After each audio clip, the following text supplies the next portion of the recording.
The star of our Smart Money segment today is a legendary international investor who relocated to Singapore to get closer to what he sees as the new economic superpower, China. When it comes to voicing an opinion, he is not shy. He sounded off on the bailouts in Europe and why he believes they're a recipe for disaster. Jim Rogers is chairman of Rogers Holdings. Great to have you back. I am delighted to be here, Amanda. It is a pivotal moment, so I do want to get your thoughts on what's happening in Europe. One interpretation, I guess, is that the bailouts is like pouring water into a sieve. It's just going to run out. There's never enough. Is it not the right thing to do to try? No, come on, Amanda. Are you kidding me? The solution to too much debt is not more debt, not more consumption. No, it's not going to work. I mean, you said it's pivotal moment.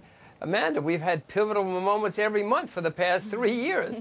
You know, they keep doing the same thing, and it keeps getting worse. But, Jim, isn't it exactly that type of thinking that led the U.S. government to let Lehman fall in 2008, which didn't really work out so well?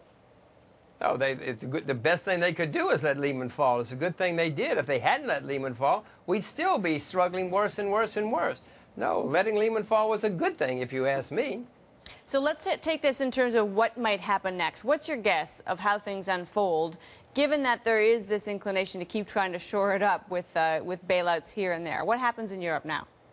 Well, the German election is coming up, and I assure you Mrs. Merkel wants to get reelected. So she's going to do everything she can to hold it together. America's got an election in November. They're going to try to hold it together. So you're going to see a lot of Band-Aids. A lot of Band-Aids applied until after the German election. Then the things will fall apart. They may start falling apart sooner than that because some politician in one of the countries may say, listen, I'm going to save us. Let's get out of the euro. And then it'll start snowballing. But I suspect we at least have until after the German election, at the latest. And I'm sure that a lot of those Band-Aids will just add some bad ideas to the pile of bad ideas, I think, that you've seen over the last 20 or 30 years from a fiscal point of view. Of all of those mistakes, what do you think is going to haunt us the most moving forward? Well, a combination of the staggering amounts of debt that keep America is now the largest debtor nation in the history of the world. In the history of the world, David, you and Canada are in much, much, much better shape. I wish you were running our government and our central bank down here. We'd be better off, I assure you. The other mistake to that point is the central bank in America has just been printing staggering amounts of money. So it's a combination of huge debt in the West, especially in the U.S., combined with money printing. This is not going to end well, David. We got some serious problems facing us. You should be very worried. You should be extremely worried about next year and 2014. Well, now David looks terribly worried. So I wonder where that leaves you as an investor. What are you looking at? What's exciting, given all of this uncertainty? Well, I don't know if I'm right or not, Amanda. I own real assets. I own commodities and currencies, and I'm short stocks. I'm short stocks in many countries of the world, emerging markets, etc. And I own commodities. Well, let's talk about real assets. I mean, everyone knows that you're a bit of a gold bull, but we're in Canada here, so let's talk farmland for a second. You know, Canadian farmland generally, and Saskatchewan farmland specifically, is known as being on a per-unit production basis among the cheapest in the world. And we have a pretty good country here from the point of view of political risk. So do you think people should be loading up on Canadian farmland? David, agriculture and farming is going to be one of the most exciting sectors of the world economy for the next 10, 20 years.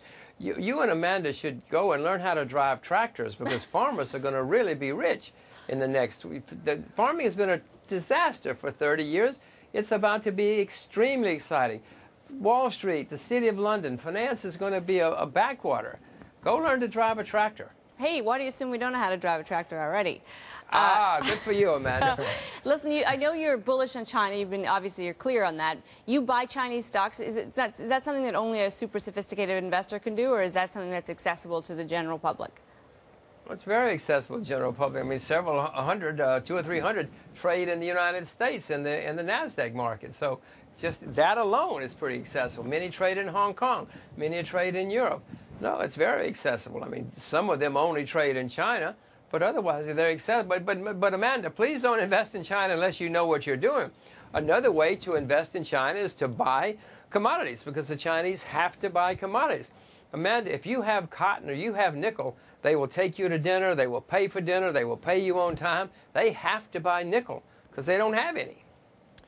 Now, what about, let's talk about government intervention for a second, because best laid plans, we have very volatile securities already and things like commodities and other real assets. But when you throw government intervention into the mix, doesn't that make it even more volatile and unpredictable? And what's just an amateur investor to do? You mean as far as investing in China? As far as investing anywhere with such a politically uncertain landscape. Well, if you don't know what you're doing, David, you should not be investing. Don't listen to me or anybody else you see on TV. No, only invest in things that you yourself know a lot about. And if you don't know about something, then don't invest. Put your money in the bank. It's better to earn a little bit of interest than to lose money every year. Just invest in what you know.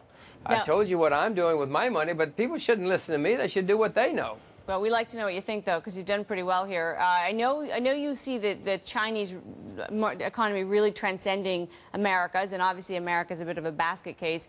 Is there a play in big U.S. corporates? Presumably, they are also looking to that Chinese market. So if you wanted to say safe and close to home, do you buy a blue chip American firm and guess that the Nikes of the world are going to get to China too? I don't, but I mean, you could. I'd rather buy Canadian blue chips than American blue chips. At least you have a lot of natural resources. At least your currency and your market is better managed than ours. Buy Canadian natural resource companies, Amanda. You'll do better off than buying American companies. All right, that and learning to farm. Jim, always great to have your candid thoughts on things. Thank you. Nice to see you again. Jim Rogers, chairman of Rogers Holdings, and it is now time to zip around the globe for our world.